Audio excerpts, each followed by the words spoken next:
Nanawagan niya ito ang nasodron. Nabatay reklamo o wala?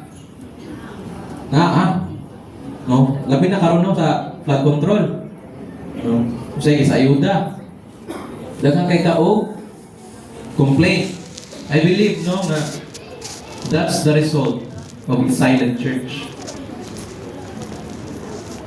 Una resulta sa hilom na simbahan. Saba lang Sunday, perting singgit, perting Lord. Pero sa matag adlaw, Monday to Saturday, hilom kay ta. Mura ta katong spy. No, di mailhan nga anak sa Ginoo.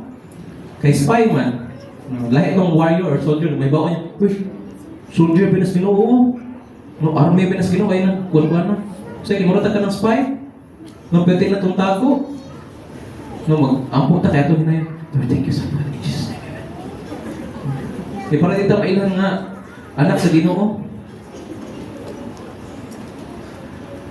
No, say, delete mo share, delete mo lihok, pero busy kita sa TikTok. No, siya type daw, delete ko mo katok, pero busy kay live selling sa Facebook. Don't get me wrong, delete na kontra.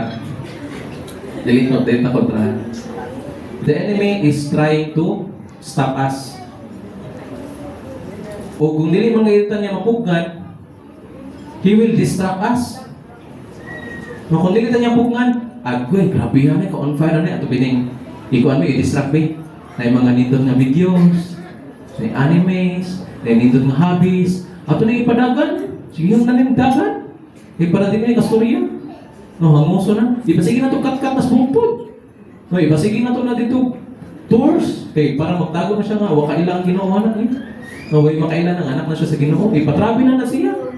Iba sige na siya business. No, ipalambo yung business. Para di na siya makahatag og panahon sa Ginoo. Ipaswila lang na siya. Thesis lang yung permi. Ipa-capstone lang na.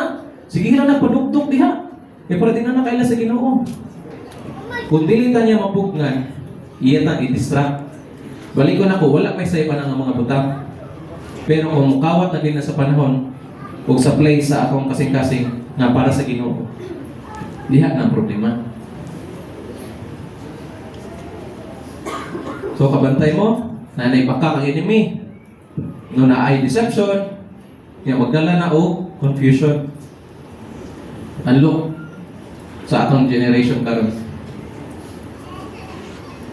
Nanay mga kadang deception, no naana ang anxiety, confused na sa gender, and it's because wala nila na-encounter ang Ginoo genuinely.